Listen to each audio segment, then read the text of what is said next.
C'est l'heure de l'invité d'Europe Soir et nous sommes en ligne avec Jean-Pierre Caillot, le président du Stade de Reims. Bonsoir. Bonsoir. Vous êtes également le représentant des clubs de foot de Ligue 1 et vous avez fait partie du comité de pilotage qui a appuyé et aidé Vincent Labrune, le président de la Ligue, dans sa négociation avec les diffuseurs pour l'attribution des droits télé après le fiasco Mediapro. On a donc appris hier soir qu'un accord a été trouvé avec Canal+. Finalement, la chaîne cryptée va diffuser toute la Ligue 1 jusqu'à la fin de la saison, c'est-à-dire les 4 prochains mois. Canal a accepté de verser 203 millions d'euros. Il y avait un risque d'écran noir, que les supporters soient privés de match. Donc j'imagine que pour vous, c'est un soulagement. C'est le soulagement, puisque effectivement, nous on a toujours considéré que le football était un produit premium et donc il nous fallait un diffuseur pour que nos supporters puissent suivre nos rencontres, puisque malheureusement, les matchs ayant lieu à huis clos, ils en sont privés comme chacun sait. Le foot français est donc réconcilié avec son partenaire historique, mais les recettes de la saison seront amputées d'environ 40 ou 50%, c'est énorme. Oui, c'est de cet ordre-là. Il va manquer pour l'ensemble du football 1,3 milliard, qui est à la fois lié à la défaillance du diffuseur, comme vous le rappelez, mais aussi malheureusement à cause de la crise du Covid et le fait que nous jouons tous nos matchs à huis clos. Ça veut dire que les clubs vont quand même continuer à devoir se serrer la ceinture. Alors là, pour le coup, l'accord d'hier, il est très intéressant pour ce qu'on évoquait précédemment, mais financièrement, ça ne va pas vraiment changer la problématique de la plupart des clubs qui vont tous être en déficit avant d'avoir recours à leurs actionnaires ou à des transferts ou à leurs réserves. Et Jean-Pierre Caillot, ça veut dire que vous craignez des plans sociaux dans le foot français, des faillites ? Il y a déjà des plans sociaux qui ont été mis en place dans quelques clubs de Ligue 1 et de Ligue 2. Évidemment, on est un secteur en crise et comme tous les secteurs en crise, il y aura des entreprises en difficulté, j'espère le moins possible, mais vous savez, encore une fois, quand vous êtes organisateur de spectacles sans spectateurs, vous avez les dépenses habituelles, mais par contre, vous n'avez pas de rentrée en face. Donc, on ne peut pas faire des tours de passe-passe économiques. Effectivement, il y a déjà eu des mesures de restriction budgétaire dans plusieurs clubs, à Bordeaux, à Caen, à Lens, par exemple. Dans votre club de Reims, Jean-Pierre Caillot, comment ça se passe actuellement ? Écoutez, nous, on a eu une action comme un certain nombre de nos collègues vis-à-vis de nos joueurs, auxquels on a expliqué la situation du football français. Et on a quand même la réputation d'être un club plutôt très bien géré et d'avoir une structure assez familiale. Et nos joueurs ont à l'unanimité répondu à notre demande. C'est-à-dire que l'ensemble des joueurs du Stade de Reims et du staff ont baissé leur rémunération pour aider le club. Alors ça ne va pas régler notre déficit, parce qu'aujourd'hui on parle de déficit énorme, mais malgré tout c'est un effort de leur part qui contribue et il est à signaler. Souvent le footballeur a une image négative vis-à-vis de l'opinion publique. Écoutez, moi en tant que président, ça m'a fait très chaud au cœur de voir l'action qui a été menée par mes joueurs. Alors, comme je le disais, ça ne va pas régler tous nos problèmes, mais au moins, ça nous donne des forces pour nous battre. C'est une baisse de salaire temporaire ? Oui, c'est un effort qui est demandé jusqu'à la fin de la saison, sans contrepartie, et je répète, accepté par l'unanimité des joueurs. Vous, votre club, il a perdu combien d'argent avec cette histoire des droits TV ? Écoutez, les droits TV, pour nous, c'est 20 millions en moins, mais comme pour la plupart de mes collègues, c'est un petit peu ce qui est estimé par les clubs de notre taille. Par rapport à ce qui était imaginé au départ et ce qu'il va y avoir à l'arrivée, il manquera 20 millions de droits télé, mais il manquera aussi au Stade de Reims 10 millions de billetterie et d'hospitalité. Donc vous comprenez très bien que le trou est conséquent. Oui, pour qu'on visualise un peu mieux, combien en pourcentage les droits télé représentent-ils dans le budget de votre club ? 60%. Ah oui. Puisque l'autre ressource non évoquée dans cette interview, c'est les transferts de joueurs. Et heureusement pour le Stade de Reims, nous avions eu des transferts cet été. Donc ça limitera un petit peu la casse, comme on dit. Vous évoquiez tout à l'heure vos joueurs qui ont accepté de baisser temporairement leur salaire. Il y a la crise du Covid, il y a cette histoire des droits TV. Comment est-ce qu'ils vivent tout ça ? Est-ce qu'il n'y a pas chez eux une pointe de démotivation aujourd'hui ? Écoutez, non, ils sont absolument pas démotivés, ce sont des professionnels. Ils s'adaptent et je peux vous dire qu'ils ont beaucoup de mérite parce que les conditions de travail ne sont pas simples. Et puis jouer au foot dans un stade vide, pour tous les passionnés, ils me le comprendront, c'est quand même pas le côté le plus agréable. On préfère avoir des stades pleins et avoir des ambiances.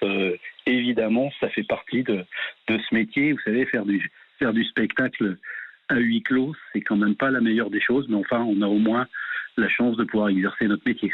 Oui. Est-ce que vous pensez qu'on peut se remettre d'une telle crise? Ça va prendre combien d'années? C'est une crise qui va nécessiter une remise en question du football, des formats de compétition, peut-être dans les appels d'offres qui vont vite revenir, des visions un peu différentes de ce qui a été fait, une remise en cause du produit. Voilà, donc je pense que après toutes les crises, il y a toujours des moments plus agréables. Donc ceux qui avaient un peu de réserve, ceux qui avaient travaillé et qui n'avaient pas trop anticipé leurs dépenses, pourront demain se relever et repartir. Parce que c'est l'histoire de la vie, ce sont des cycles. Jean-Pierre Caillot, est-ce qu'on n'est pas arrivé quelque part au bout d'un système en matière de droits TV? Est-ce qu'à l'avenir, il ne faudra pas prendre en compte les nouveaux modes de consommation, les plateformes? Est-ce qu'on ne doit pas changer de modèle tout simplement, s'y prendre différemment pour vendre les droits?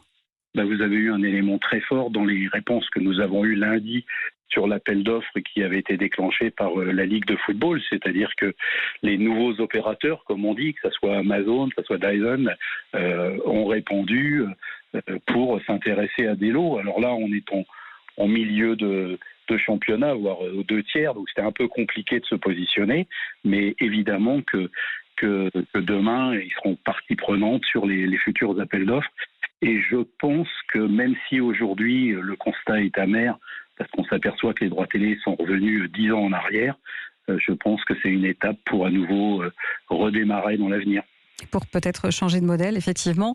Le travail de Vincent Labrune a été diversement apprécié. Il y a quelques présidents qui ont fait savoir qu'il était un peu trop secret dans sa façon de faire et qu'il se sentait écarté dans la prise de décision. Qu'en pensez-vous ?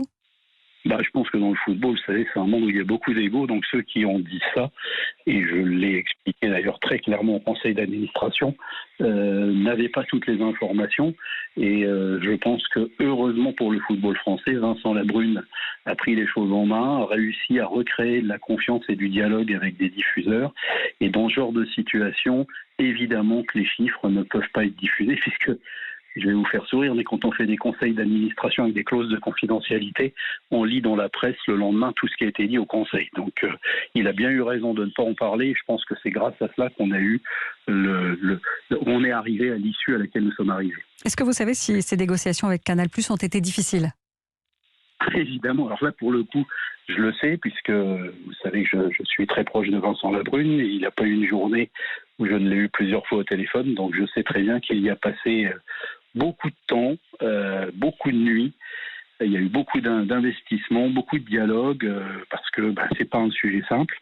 Et oui, ça a été très compliqué, et on est quand même parti d'une situation où Canal était, à raison ou à tort, particulièrement fâché contre la Ligue de football. Donc avant de réinstaurer la confiance entre les deux institutions, ça a été un grand travail de faire un pas l'un vers l'autre. Et est-ce que vous pouvez nous dire si Canal a retiré ces 2 actions en justice contre la Ligue en échange des relations qui s'améliorent? Canal qui contestait l'appel d'offres, ils étaient allés devant le tribunal de commerce et devant l'autorité de la concurrence.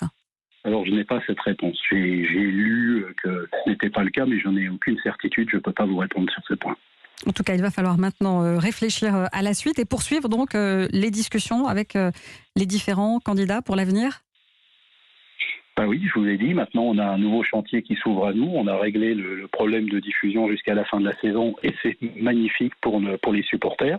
Maintenant, il va falloir qu'on revoie notre économie pour les appels d'offres à venir. Et est-ce que l'avenir de la Ligue 1 repose sur une compétition plus resserrée avec moins de clubs? On en parle beaucoup, il y aurait moins de matchs, mais il serait plus intéressant.